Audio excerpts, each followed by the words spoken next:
There's a desire that has destroyed more men than any sword ever could. It doesn't strike on a battlefield, but in quiet rooms where men surrender everything, their discipline, their focus, their very purpose, all for just a few moments of pleasure. Miyamoto Musashi, the legendary swordsman, faced this exact enemy long before his famous duel with Sasaki Kojiro, and he almost lost. You see, lust doesn't fight fair. It doesn't announce its attack. It whispers. It waits patiently. It promises sweet relief while it slowly drains away everything that makes you powerful. Most men don't even realize their life force is bleeding out from a wound they keep reopening day after day. Today, you're going to learn the exact method Musashi used to transform this crippling weakness into his greatest weapon. Let's go back in time. Imagine Musashi at 19, a young, arrogant, and restless ronin. He's just won a difficult duel in Kyoto. As the adrenaline fades, a woman approaches him. She's beautiful, experienced, and she invites him to her room. Most warriors would have gone without a second thought, but Musashi just stood there. He felt the pull, strong and almost overwhelming. But beneath that intense pull, he felt something else. A hollowness. A sudden, cold recognition that this feeling wasn't true desire. It was desperation wearing a mask. He was chasing a fleeting sensation to avoid feeling something much deeper, the emptiness and restlessness churning inside him. That night, Musashi walked away. Not because he was inherently strong, but because he finally understood what was really happening. He wrote about it later, saying, "I observed men who lived for pleasure. They were never satisfied. Each indulgence left them hungrier. Each release left them weaker."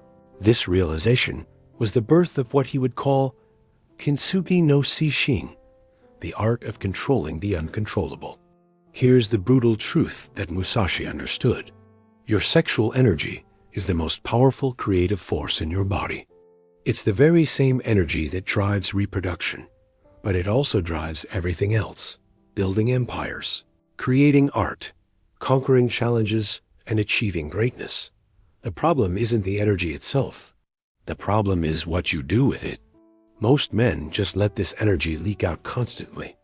They're scrolling through provocative content, getting lost in fantasies without taking any real action, and releasing this power without any purpose. Every single time they do this, they're draining the very fuel that could be powering their transformation. Modern neuroscience is now confirming what Musashi knew centuries ago.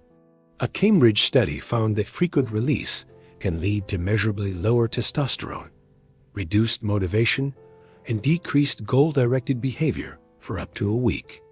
You are literally siphoning away the fuel you need to accomplish anything significant in your life. So, how did Musashi master this? He developed a system he called Sanmon no Shihai, the 3 gates of control. The first is Gate 1, Ninshiki, which means recognition. You cannot control what you don't acknowledge. Most men lie to themselves. They say, "I'm just looking. It's harmless," or "I can stop anytime." But all the while, their precious energy is draining away and their focus is shattering into a million pieces. Here's the practice for this gate. For 1 week, I want you to track every single moment you engage with sexual content or fantasy. Every time you look at a provocative image. Every time you start fantasizing. Every time you release. Write it down.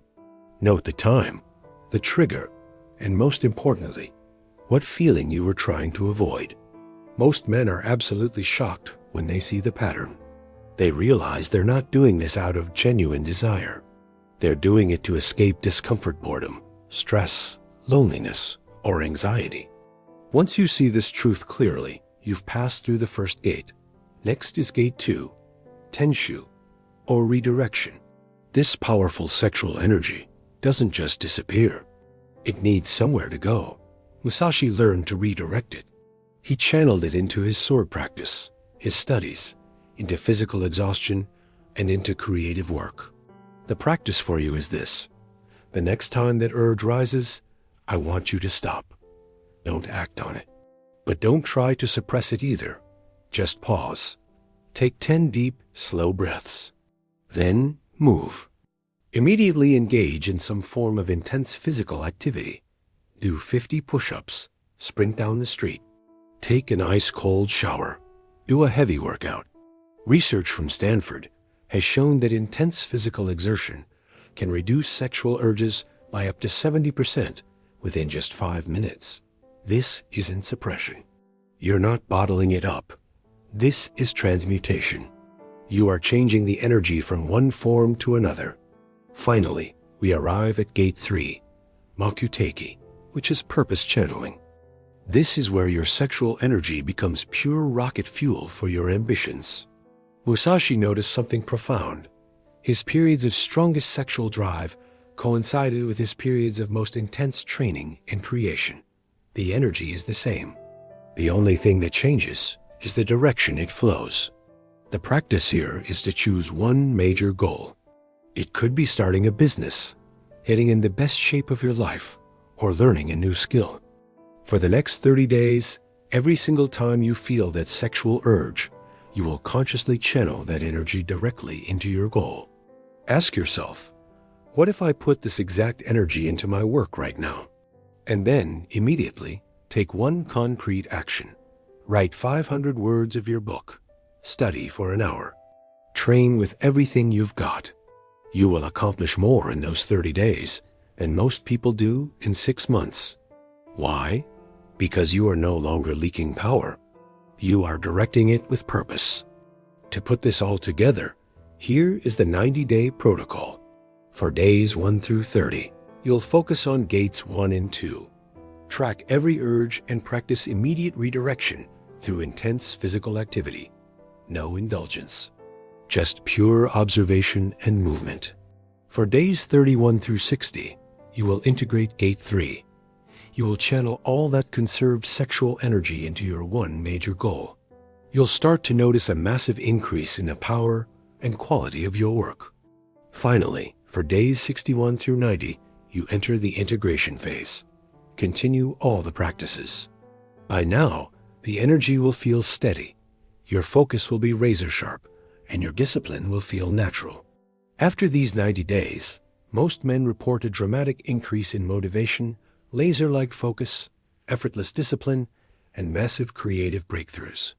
Not because they became monks, but because they finally stopped leaking their power.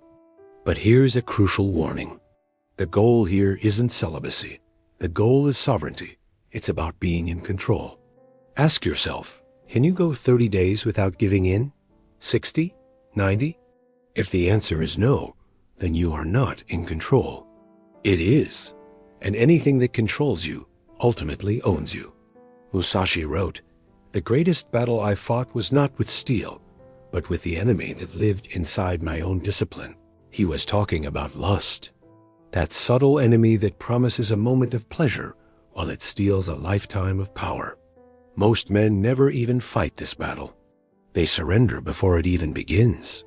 And all the while, their goals stagnate, their focus fractures, and their discipline completely dissolves. The strongest men in history understood a simple, powerful truth. Sexual energy is liquid power. You either learn to contain it and direct it with purpose, or you let it spill everywhere and then wonder why you're always running on empty. Musashi contained it. He directed it. And he became a legend. The path is simple. It's not easy, but it is simple. Recognize, redirect, channel. 3 gates, 90 days. It all comes down to one choice. Will you continue to leak your power away, moment by moment? Or will you become the kind of man who controls the very forces that control everyone else? It's time to choose which side you're on. Thank you for watching.